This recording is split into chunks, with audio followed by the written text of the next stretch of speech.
Olá pessoal, vamos para mais algumas reflexões.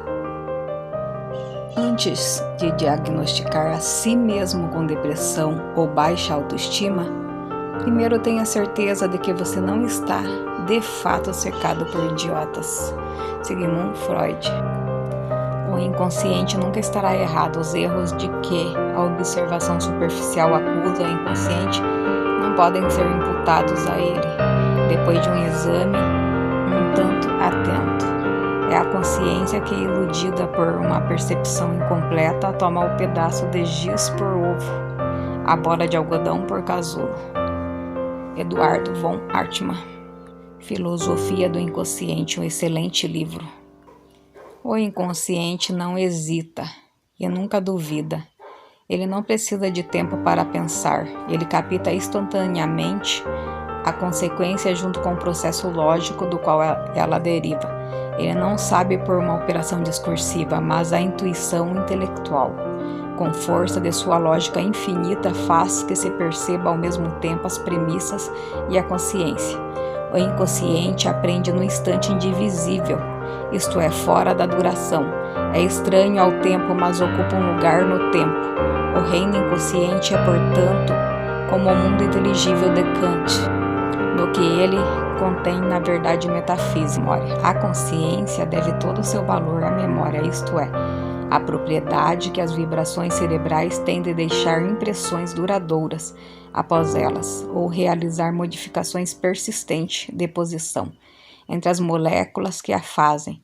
No futuro, as mesmas vibrações ocorrem com mais facilidade e o cérebro responde mais prontamente às mesmas excitações de antes.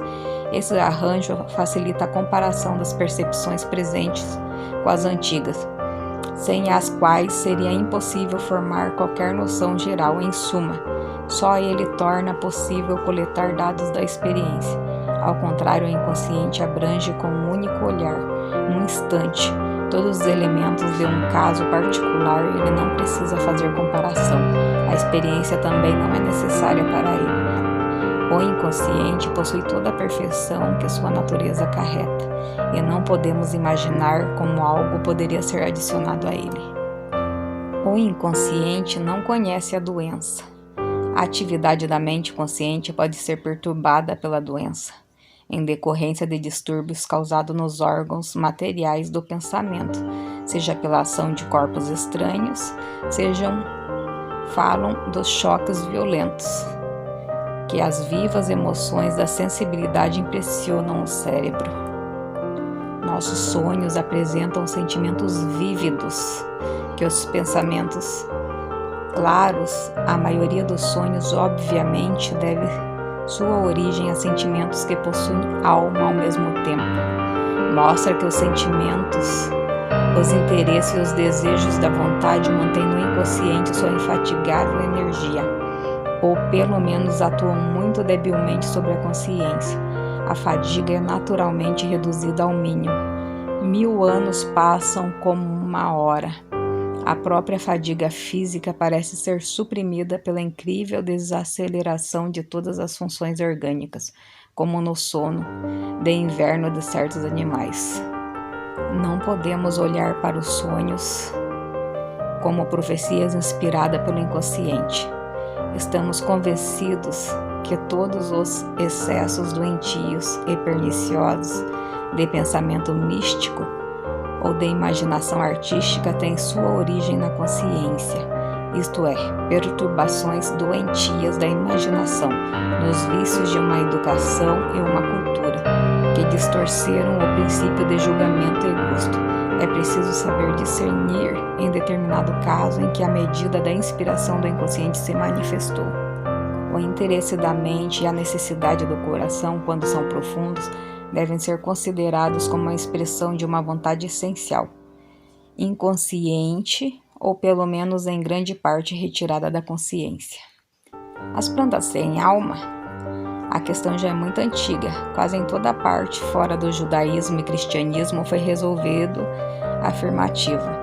Encontramos na planta atividade orgânica que pode curar, atividade reflexa, instinto e tendência estética. O fato de a atividade inconsciente da alma vegetativa não ter o poder de elevar-se às manifestações intelectuais, pelo fato de permanecer embutida no organismo, não são obras que ela produz tão perfeita em seu gênero? Materiais modifica os materiais rebeldes do mundo inorgânico e eleva as formas cada vez mais perfeitas de vida orgânica. O animal apenas regula e supervisiona o processo natural que tende a trazê-lo no primeiro estado. Na consciência superior e na consciência inferior do homem e dos animais inferiores, eu vejo uma consciência idêntica, cujas diferenças são únicas, a própria diferença de seu objeto, as qualidades mais simples do sentido, de que toda percepção sensitiva é composta não apenas reações pelas quais o inconsciente responde às vibrações materiais do órgão central, o cérebro, os gânglios, o protoplasma dos animais e plantas, entendemos que as reações diferem de acordo com a natureza das vibrações.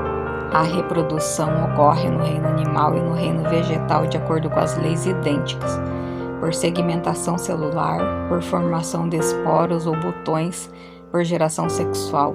A semelhança é tão marcante, sobretudo nas primeiras fases do desenvolvimento embrionário, que as mesmas razões exigem admitir a influência psíquica do inconsciente.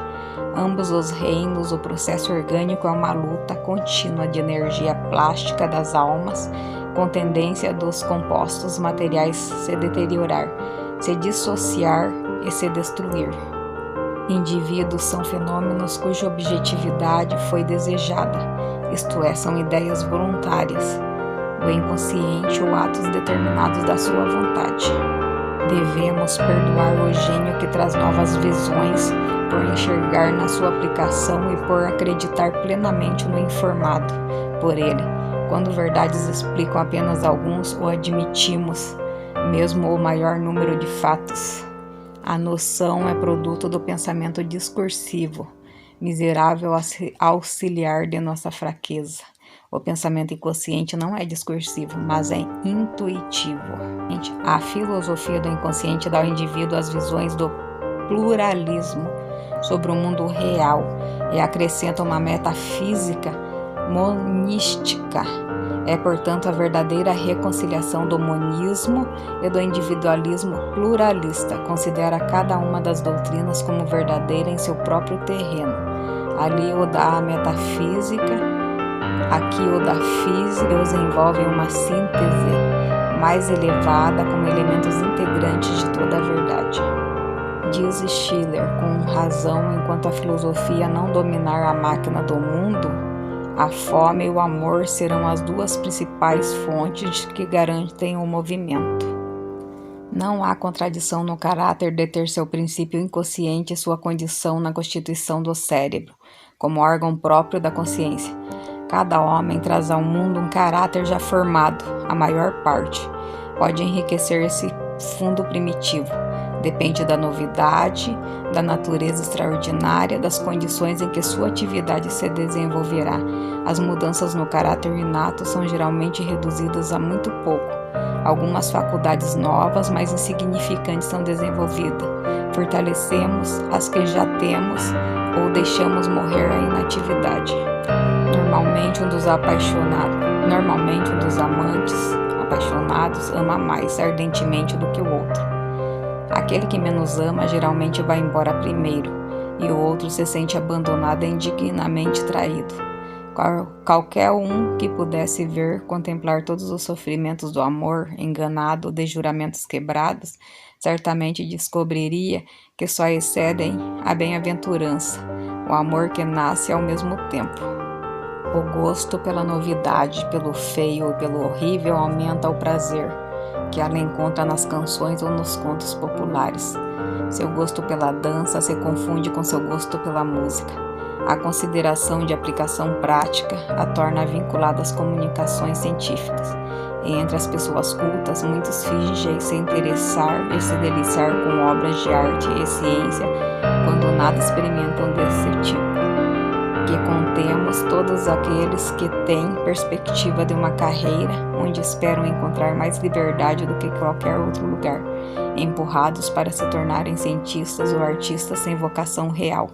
Se quiséssemos excluir todos aqueles que não têm vocação nem talento, as fileiras de cientistas e artistas seriam singularmente mais escassas. Preço do amor, uma felicidade ilusória, sofrimentos muito reais e muito agudos, vontade frustrada, impotente para atingir o objetivo, condenada à dor e desespero.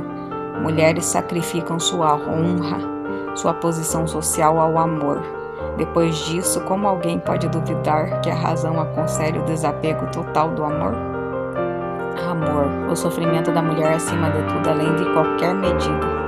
O amor da mulher é mais sincero, mais profundo. Ela sacrifica inteiramente para o objeto e amava viver apenas com sua vida, como a era entrelaçada com a Balônia.